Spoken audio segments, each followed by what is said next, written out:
Hello and welcome to the Player to Coach podcast. This is episode 19. We get to have Tierra Webb on the show today. It was a great time, great guest. Um, Jordan was not able to make it. He was a little bit busy this last weekend. So it was just myself and Tierra. She is a Indiana State alum. Is actually our second Indiana State alum that we've had on the show, which is great.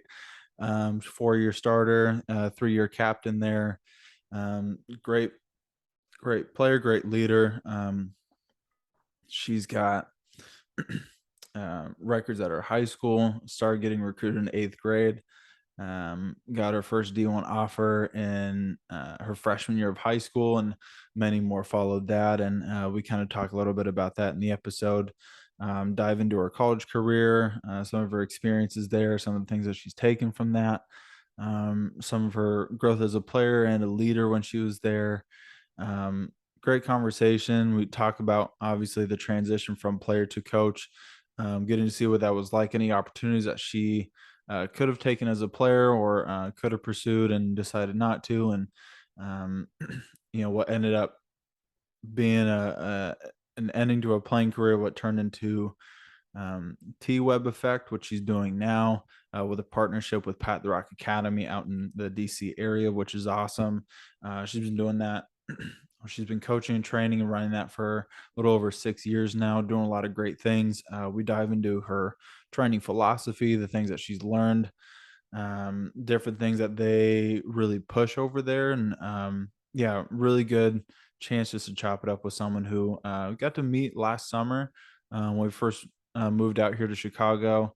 One of my first Nike events out here that I got to be a part of. Shout out to Chicago Basketball Club out here, getting us connected, and met her there. She was one of the other trainers there, and I was really just kind of looking for anybody out here to make connections with, and she was one of the people. So she's got some big things coming up as well. Obviously, she's doing some great things now, but got some cool stuff that she's planning and putting together for the future. And I'll kind of let you guys figure out what that is once you get into the podcast. But yeah, great guest. It was a good time. So let's go ahead and get to the episode with Tierra Webb.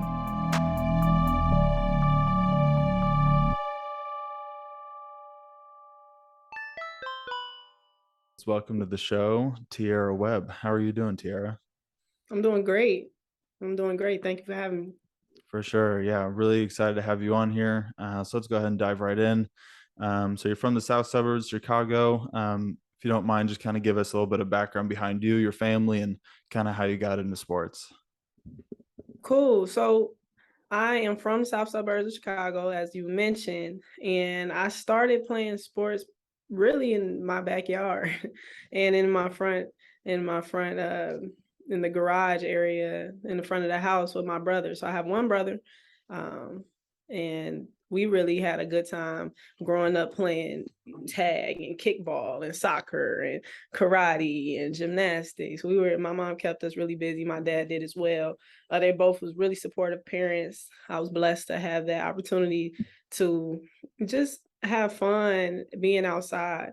And then I didn't realize I would be good in sports or even taking it serious until around like fifth grade ish, sixth grade, as it relates to basketball, because I really was a serious soccer player. I started playing soccer at 5 years old. And then me and my brother started playing on the AAU soccer team until about 13-ish. But obviously that's some overlap because I got introduced to basketball fifth grade.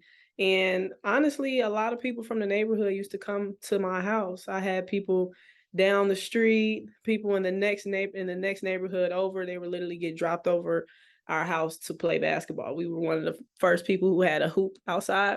So it was fun. We would play horse and 21, and we would do dunk contests because we was able to lower the rim down. So I naturally became good at the sport by just having fun with it.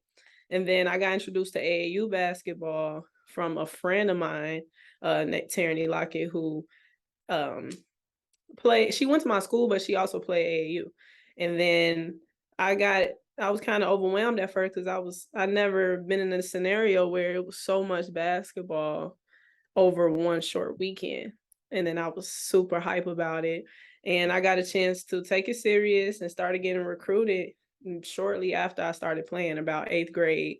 And once I knew that I can do this in college, that was mainly my goal. I was a gym rat after that. I would always make sure I was staying competitive. I would challenge other boys on the block, girls on the block. It was just an amazing experience. The recruiting process didn't get overwhelming to me until about my sophomore year of high school, when a lot more Division I offers were coming in. I started with my first offer as a ninth grader in high school. Super exciting. I thought I was gonna commit there because it was the first experience. They treated me very well. My family, they fed us well. Just made me feel like a rock star, you know. But then I realized that wasn't going to be the only one. So fast forward, sophomore year, I got a chance to experience that a little bit more, going on more visits, sophomore, junior year, and end up having a lot more offers, double digit offers for sure. And then wrapped it up around my junior year. So that's a quick story of just how my career kind of expanded. Um, I can imagine not a lot of people can relate to getting offers that early in their high school career. That's pretty incredible. Yeah. Was there I know you eventually committed to, Indiana State. Were there other schools that had, your attention? Obviously, like you said, that first one that you got, obviously, that one had to be, the most exciting and kind of the Yeah. first one to catch your eye, but were there other schools that were pretty high in contention? Yes, no, definitely. I had a top 5 for sure, like a very well thought out top 5 after having about 14 to 15 Division I offers. I got a chance to go on all 5 official visits. Indiana State was actually my second choice until I realized all along I felt most at home at that school. I felt like I could make a difference there. I had multiple visits there. And I'm happy with my decision. I'm happy with my career. But I had about, let me see, let me think, because my top 5 didn't really become my top 5 until the end of my sophomore year. It was fluctuating, but I gave University of Minnesota a very, very heavy thought. University of Illinois, so U of I, got a heavy thought. I got a chance to visit Middle Tennessee State, gave them some heavy thought. University of Milwaukee, and then of course Loyola University. I had a lot of back and forth conversation with them, and it's funny because obviously I committed to Indiana State in the Missouri Valley Conference, and they were in my conference, so I had to show out when we played them. It was funny. But yeah, I definitely had an amazing recruiting process, which is why when I talk to my athletes now that I currently train, I give them the confidence and the motivation to really own the process, because it could get overwhelming, and it's sometimes someone people can get discouraged, or sometimes it just depends on how you approach it. So I feel that I kept myself really honest and confident throughout the process, and I ended up making a good decision going to Indiana State. Even though, we all have experience where we second guess some things that happen, but looking back on it and looking at my whole career and just being loyal and staying there for the 4 years, I think that was a good decision for me. You kinda hit on it towards the end there, that staying loyal there for all 4 years. Obviously, there's really big conversations nowadays with the transfer portal, Hmm. uh, NIL stuff, all that sorts of stuff nowadays that kids kinda have to deal with. Was there ever a moment where you had thoughts about transferring? I know it looked way different then, but, were there ever any, tough moments or tough situations where you thought, I don't know if this is gonna be the place for me," or was it always, stick to No, for the sure. No, for Mhm. sure. Of course. If I remember specifically, the end of my freshman year, sophomore year, and junior year, I've thought about leaving for sure. And then a variety of reasons. Each reason was a little bit different at the end of the year. But like I said, I'm happy I stayed committed for the 4 years, because that's not something you see very often. And honestly, if the NIL stuff was out when I was playing ball, I'm pretty sure it would have looked different. I had the opportunity to be on a billboard for 2 years straight at Indiana State, and I got a chance to really be a leader there and build community within the community that we already had. And I just think that if a lot of different things that's put into place now was around when my era was playing ball, it would just have looked dramatically different. However, things grow and things change. So, the experiences that they have now won't be the same.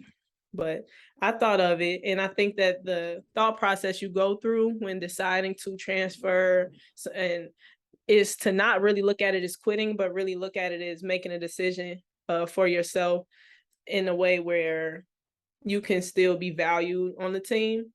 And I think that that played a big part in my decision of staying, because I knew I was valuable there. But of course, things looked better in other areas and other offers sounded better. But then it goes back to that debate on, is the grass really greener on the other side or not? Are you going to be able to practice the resilience that you practice daily in practice by making a decision to stay or not? And it's just a lot of back and forth conversation I had to have in my head and with people that I trust, other coaches and my support system, family, that allowed me to, that made me stay. It definitely made me stay. I was younger then, and maybe, knowing what I know now, I wouldn't be opposed to maybe, transferring and trying something out on at another collegiate team. But like I said, I'm happy. That's good.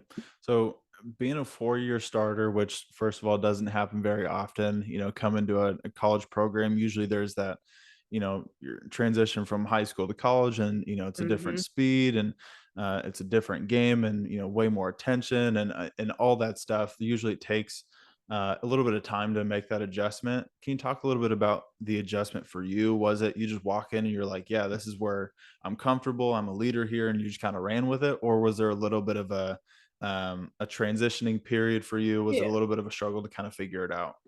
It was definitely a transition period. It was a shock, honestly, with the time demand that we had, and just the intensity level and the big stage and the big lights, and the players were bigger, faster, stronger. I honestly didn't start lifting and really like putting weight on until my freshman year of college, which I know is late in comparison to some of these athletes in today's day, but it was definitely a shock. So I had to earn my spot. I wasn't a starter coming in for the summer. We have to earn, we have to prove ourselves and prove our worth in the summer. And that's where I battled. I made sure I asked questions, and I was in the gym early and leaving the gym late. And I was really a gym rat. Like, I really, really wanted it. I wanted to make sure I didn't waste time. I always kept in the back of my mind, like, hey, I know it's other girls out here who wish they were in my position. So why would I waste my time? And that motivated me throughout my whole collegiate season. And it motivates me now, just knowing that, look, I'm blessed with some skills. I'm blessed with a gift. I'm blessed with just, legs and arms and to move and to actually perform in an athletic way. And I don't want to waste that.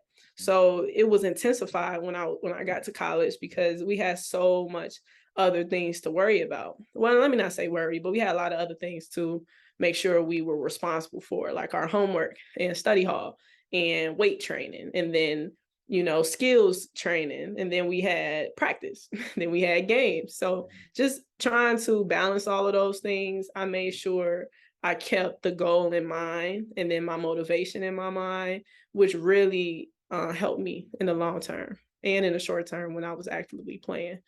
I didn't start off as a starter. I really had to earn my spot. Right.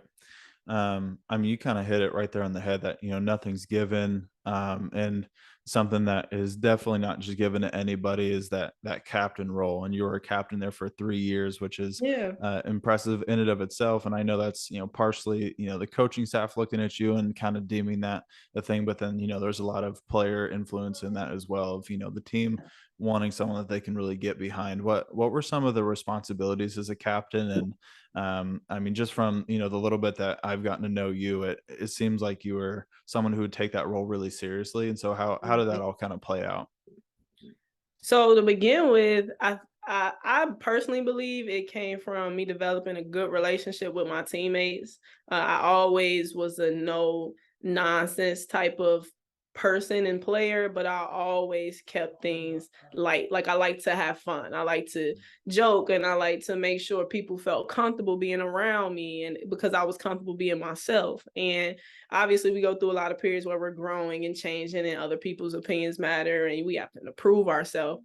But just being that teammate to remind them, like, hey, we all in here with the same goal in mind. We're all in here with different personalities to accomplish one goal eventually. So I think my coaches got a chance to really see that, just the way I started to interact with my teammates and just have fun and build a bond.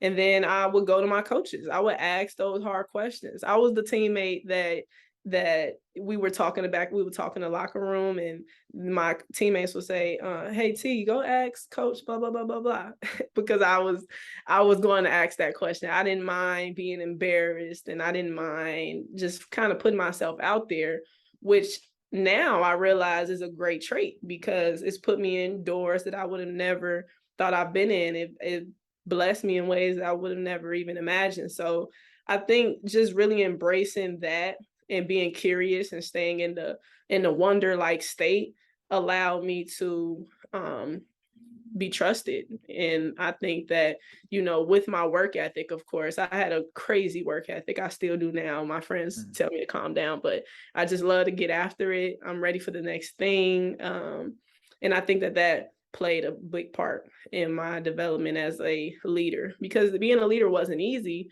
And I made mistakes too. And I was learning throughout my process. And that's why I kept it very simple in the way I thought about leadership, but then it was very complex in the motion of becoming a better leader, because you have to stay in this mindset of learning while being able to teach, if that makes sense. So you have to still continue to learn and ask those questions so you can be able to teach, lead, and motivate in the best way possible. So that was pretty much my experience. Something that we talk a lot about on this podcast and something that I'm really passionate about is just skill development and kind of what that looked like for me when I was growing up. I didn't have a lot of access to that kind of stuff. So a lot of it was Mhm. just see what works on TV or on YouTube or whatever. And I would just go out in the driveway and try that stuff out. And obviously Yeah. training kind of has a different a feel today. But what was I want to kind of talk about your game in particular. So when we're at the Mhm. college level, what was training like? What was skill development like? And how would you describe your game on the floor?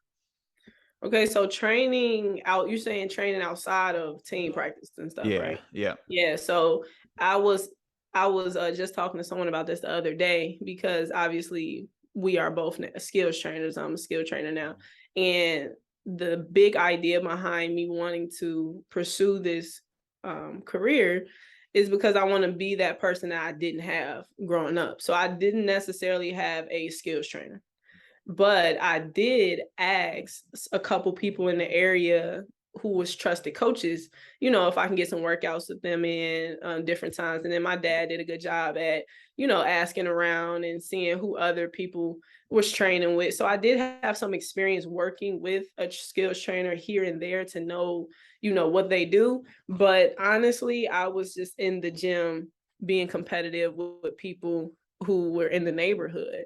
And I was always competing against someone who was older than me, bigger than me, tougher than me, who would, I would get on the floor for loose balls and really have a great intense workout. Yes. And then at other times I would take, the things that I kept messing up on, or that I was struggling with those people that I was competing with, or even in the training session that I did have a chance to experience. And I would just be in the gym. I was a big, when I say I was a gym rat, of course, a lot of people like to just be in the gym and try new tricks and stuff like that. But I would play these little games with myself. And I do it in training now too. But I would do these little games where I would set a timer and rep something out for an amount of time, and then would retest that after a certain amount of time to see if I'm actually progressing.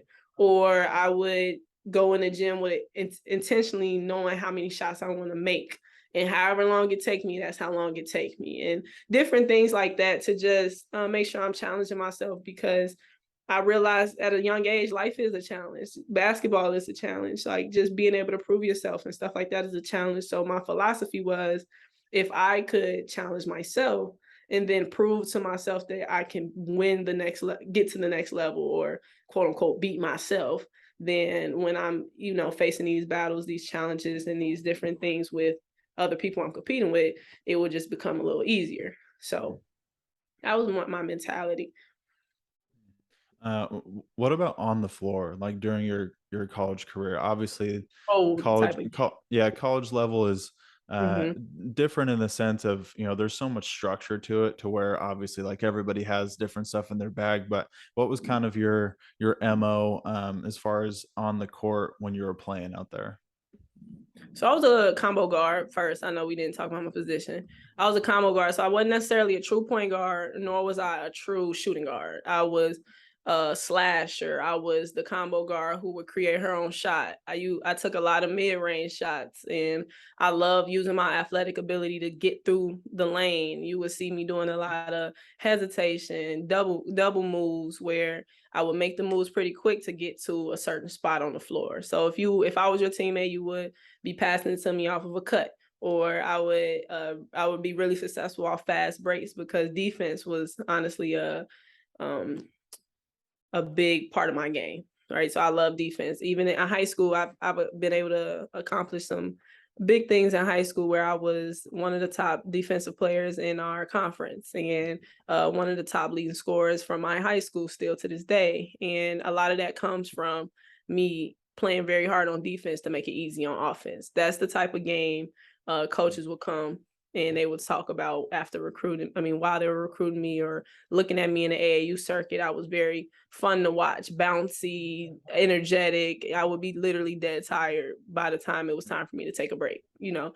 And then in in college, I realized all of that energy was necessary, but it had to be controlled, which is something I've learned as a when I was in college, because the college court was bigger, games were longer, players were faster, bigger, like I mentioned. So just being able to restructure my way of thinking, because I can't make a mistake and hurry up and go for the steal, and now I get a foul, and we change possessions that quick. So in college, the way that it changed a little bit was I was able to become more of some spot up shooter, I would say, but also keeping that same game where I'm like I said, flasher, perform very well on the wing, was able to create space without putting the ball on the floor first, and being able to use things like jabs and step throughs and stuff like that to be able to make a quick move and get a shot off. So hopefully I was able to paint a picture for you, but that's the type of game that I play, very athletic style. For sure. Would you how big of a difference in your recruiting and the attention that you got do you think came from um, the defensive side of the ball? Because it seems like now that's kind of an extra for a lot of people. It's Yeah, let's see what their offensive game is, how they can fit in different things, or how they can lead, whatever. And then, oh yeah, they're also a pretty good defender too. But when that's a yeah. staple for you, like how big of a difference do you think that made for you in recruitment? I think it made a major difference because off the bat, coaches knew that they didn't have to coach effort. And I'm a big believer in the fact that you can't coach effort. That's something that you have to come to the gym with already. And that's a big part of defense. You have to just want it more than the person with the ball. You have to be a good communicator. And like I mentioned before, communication was very important. I was a teammate to let you know who was on the help side, who was in deny, and watch your back, watch the cut, calling screens. I just really wanted the game to be active, fun, loud, like the ones I see on TV. So I thought a major part of that was making sure that I was doing it myself. So, and I took defense very personal. Like I literally did not want anybody to score on me.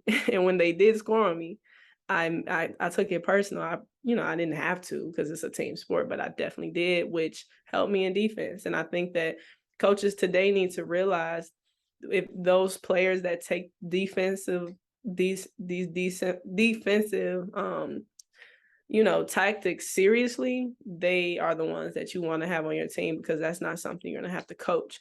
Obviously, offensive is exciting, but good coaches can get their players to score. They can put plays in to get, open shots. But if you were giving up on defense or just don't have a defensive motor at all, I feel like that's harder to coach for me.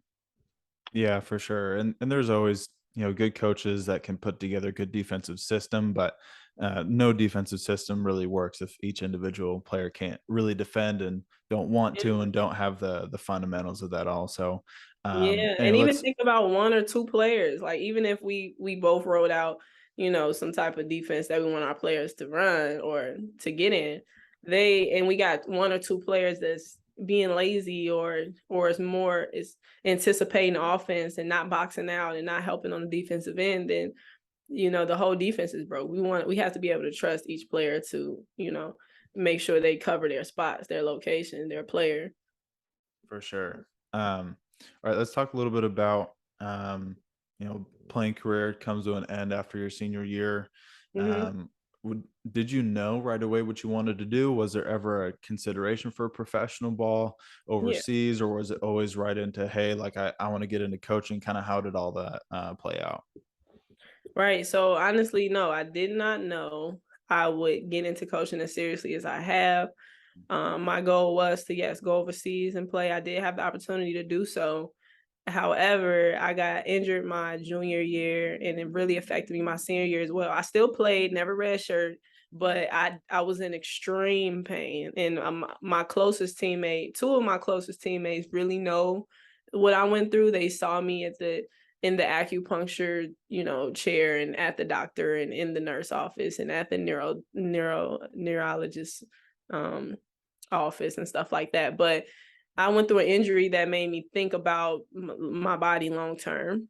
And it was hard. It was tough. I mean, a lot of people expected me to go to the league. Expectations were high in general for myself and, with others when I went back home. Because I moved back home not too long after college and back to Chicago. And a lot of people at home expected me to be playing and things like that. So right away, I just felt the pressure.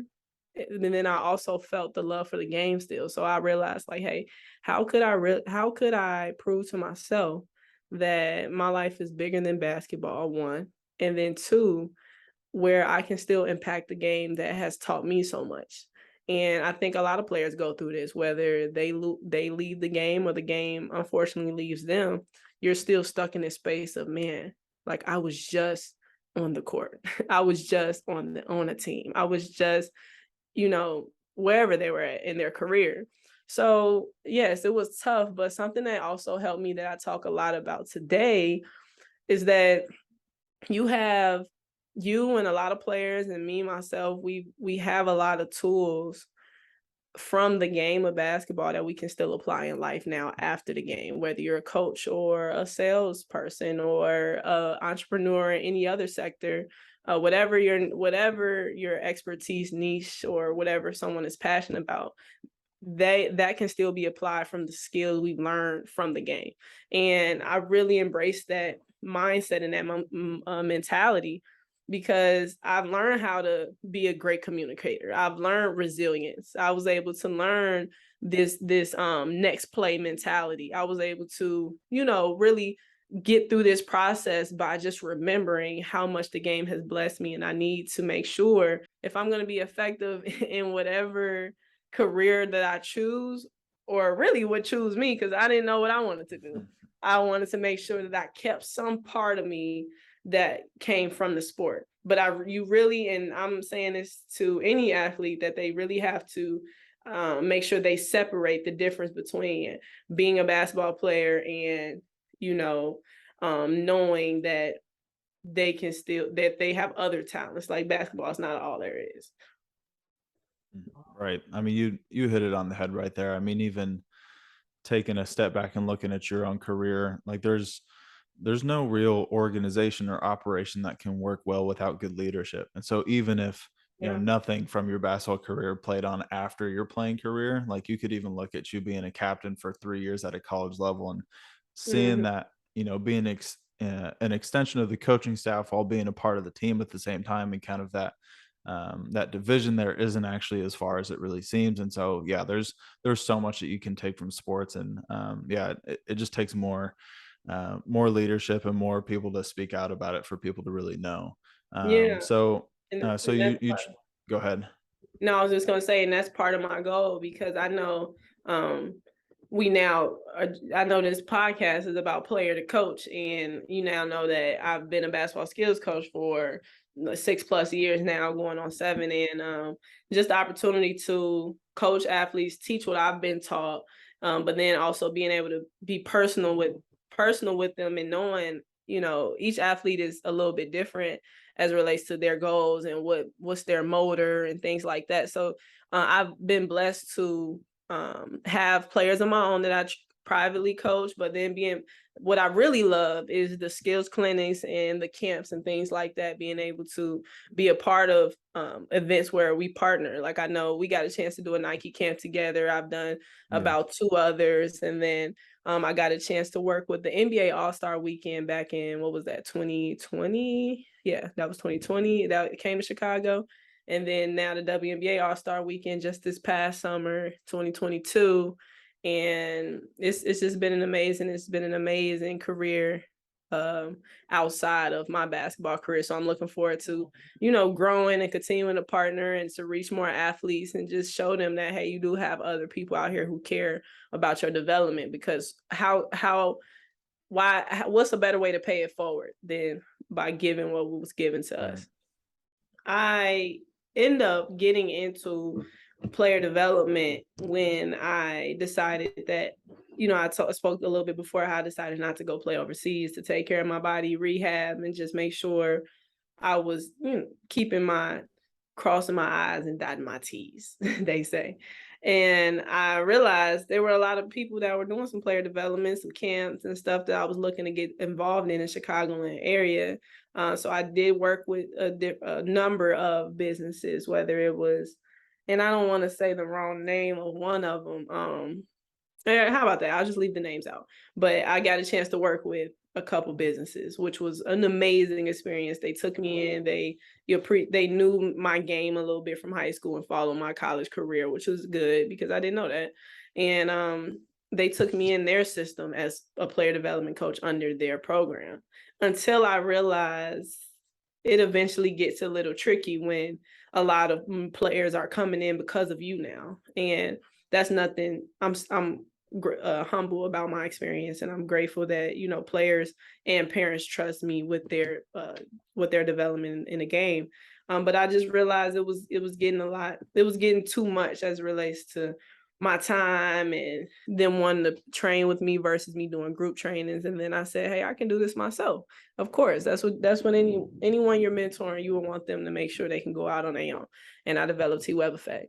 And it started with me training. Maybe I might have started out with 4 or 5 people. And it's definitely grew to double-digit numbers after being able to do some private training and then do some small clinics, partnering with some people in the area, and just showing up at games and stuff like that, and just being able to build trust over time. And then I got a chance to because now we're talking about, 2019-ish, 2020, the pandemic hit crazy. Obviously, everybody got hit by the pandemic. Not here to talk about COVID, but during this time, gyms closed down. And I didn't know if I wanted to continue the business. I was really a fresh entrepreneur. I wasn't sure, but I knew I loved the game. I knew I loved to train and be there, mentor, coach athletes. And I wanted to still do that in an impactful way. So parents started to call me and tell me to come to their homes. I was blessed to train some players who had basketball courts at their homes, whether it was the small court, half court, or even in their driveways. And I even got a chance to train some players in their basements. It was crazy. It was very creative. And from there, I realized I can't stop here, because when things open back up and when things start to get a little better, we will be back in the gym space. So I kept it going and growing, and I love it.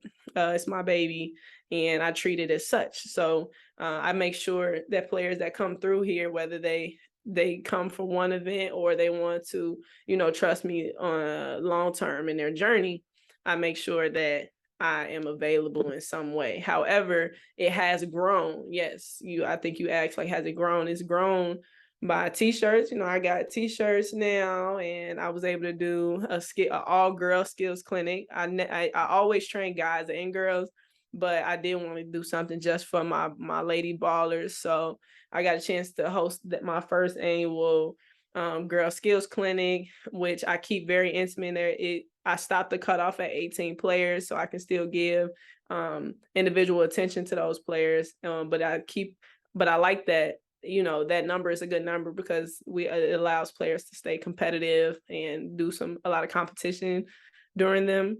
And then I got a chance to do some camps, some larger camps, and partner with some people for some larger camps. So whether it was at a college level, the bitty basketball level, or just, middle school and high school. I love working with that age group, that age gap.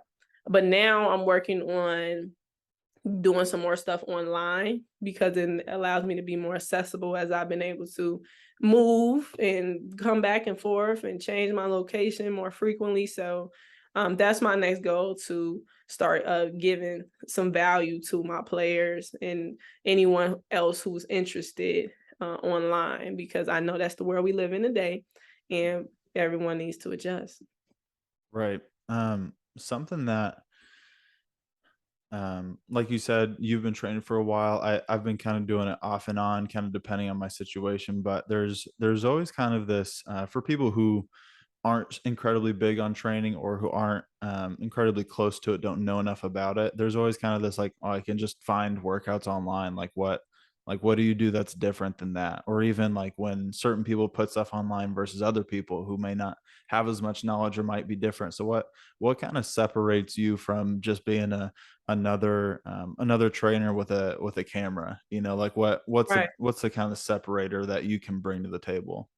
Right, exactly. And that's a great question because that's something that I've had to continuously challenge to ask myself as I'm going through the development process. I haven't launched anything yet, but I am working on ways where I can still make it personable, because a lot of times, yes, of course, I mean, you and me both, we've been on YouTube before to look up a workout.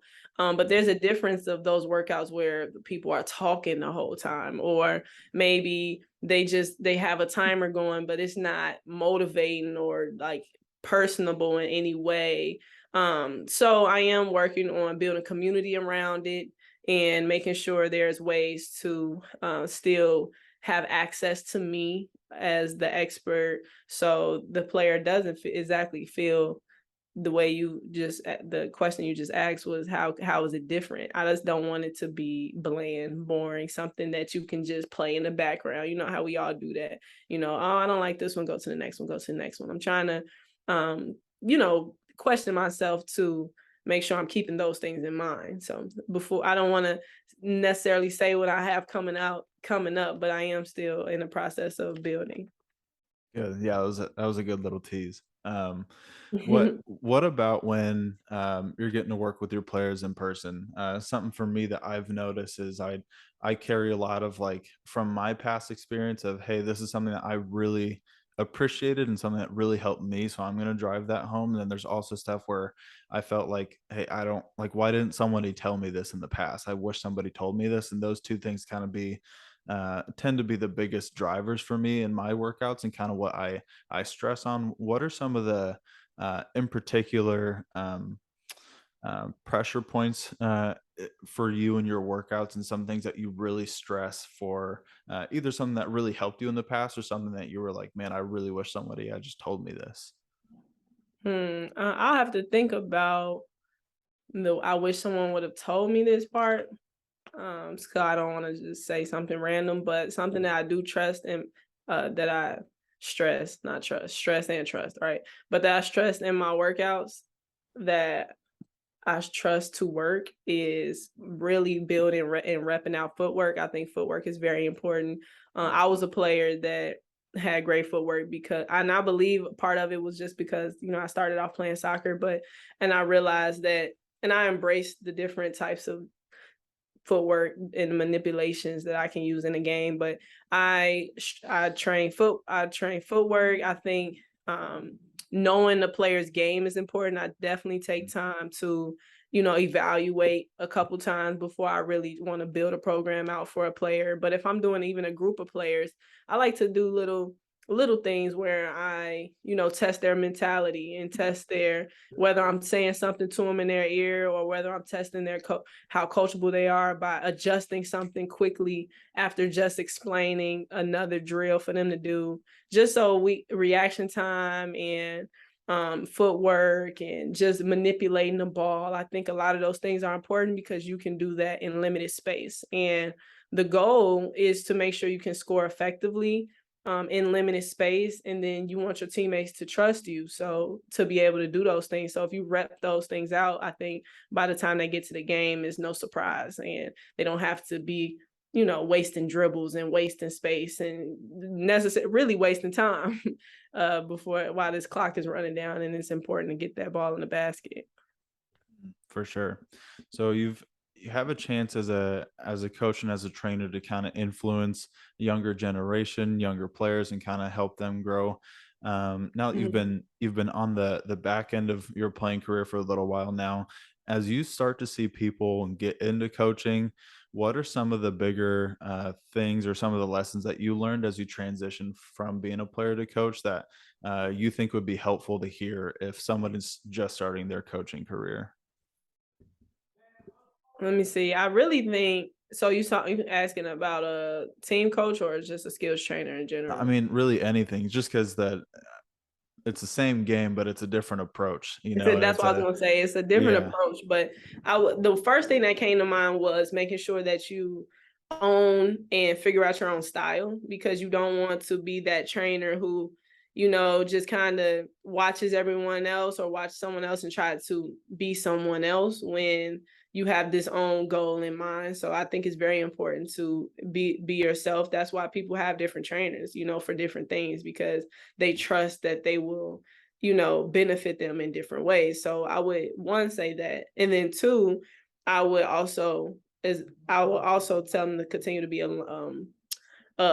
study the game, to be a learner of the game. So, and I'm not saying just watching NBA, WNBA, because I don't even watch it as much as people would think I would. But I'm saying just studying the trends out there, also studying like what college the recruiting process, and what is working for players in these games, and just things like that, so you're aware of how players can still be effective, because the game has changed. The way the games that I played in, and I go watch games today, that's not necessarily the same. And I know people back in the day, our parents will say the same thing. So just, staying up to date with what's in, per se. And the last thing, I think, just keeping your purpose at heart, knowing that it's not about us. It's not about us as coaches at all. It's about what can we give and how can we benefit and how can we serve these players in the best way possible. And that changes from session to session. Sometimes you have a foundation on what you want to do, but you want to make sure that you're giving players what they need, and you know that you're dealing with different types of players. I know I was just talking to a trainer here not too long ago, last week, maybe on like Tuesday, and we were talking about some different struggles that trainers go through, and players not keeping in mind that we show up for them every day with having other things going on in our lives, but that's not what we're here for. We're when we train and when we coach these teams and when we are leading and being a servant leader, we have to keep the people in mind that we are leading and mentoring and coaching. So just making sure we keep them first. And I think that, any trainer keep those three things in mind, and they'll be a good trainer. For sure. That's something that I'm really big on is knowing your player and their limitations and ways to help them. And it's way more about the player than it is about here, let me just show off how Good much I I am. know. Yeah, It's a it's not completely about different game. Yeah, I like that you said that, because I mean, obviously we know enough to be able to give, but you got to know what you're dealing with. And I guess it's a process of learning your player too, now that that's what we're talking about. So, we do have to take the time out to do that versus saying, yeah, everybody come to the gym, do this, do that, do this, do that. You got to kind of make sure you set it up and build relationships too. For sure. Um, I want to ask you a little bit about just women in sports in general, kind of where you see things today, and kind of I know you kind of mentioned the T Web effect girls skills clinic that you have put on this last year, and then being invited to the Nike It's Her Shot camp, and Yeah, just kind of the different things that you're doing there, and kind of just what you see as important and why you're doing those things. I think, and the question is, how do I view women in sports? I mean, just like how like it's clear that you're giving back, because there's lots of Right. coaches that get back into it and kind of welcome it with open arms, but it seems like there's a little bit of emphasis of no, I want to give back to the young lady ballers Oh, right, in right, your right. area and that kind of a thing, and and being a part of the different camps and clinics that you have. Mhm. I think it's important because it builds community and it allows other young women to know that there's other people that has the same goal in mind or that is looking for a leader or it's a way to establish we're not in this alone. And I think that through the media, through just growing in today's day, myself and a lot of amazing women have done a great job being there for other female athletes. I don't think other women, other young girls, other women athletes. I think that it's very important to build that community of support. One, and then two, also staying competitive through it as well. So trusting that, hey, I'm here to be a better coach. I'm here to give you what I got.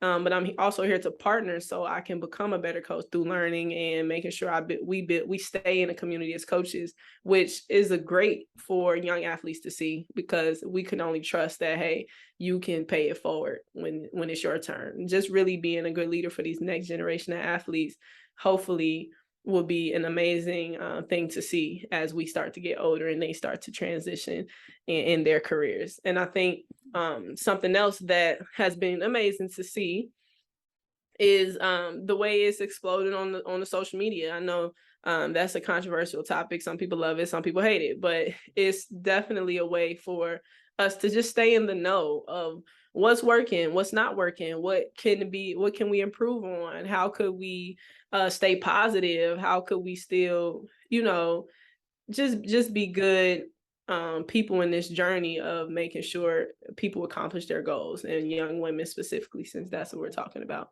I just think that that's really good because even when I was younger growing up as a young woman and as a young woman athlete, there was a lot of stereotypes and a lot of things that I had to overcome and just stay firm and confident in, and I'm happy with who I am, who I've become. And I just want to make sure, with a lot of comparisons and things like that that goes on in this world, young ladies could be themselves in a community that challenges them to continue to get better and be better. For sure. That's a good one to end it on. We'll make sure to include all of your website, everything that you're doing, all of your Instagram and all that stuff in the description below. So make sure to go ahead and follow and check all that stuff out. And we'll might even throw some merch up there as well, so people can get some of those t-shirts and all that stuff. But man, really thank you for your time, and thanks for coming on today. I appreciate it. Thank you for your time. I really enjoyed myself.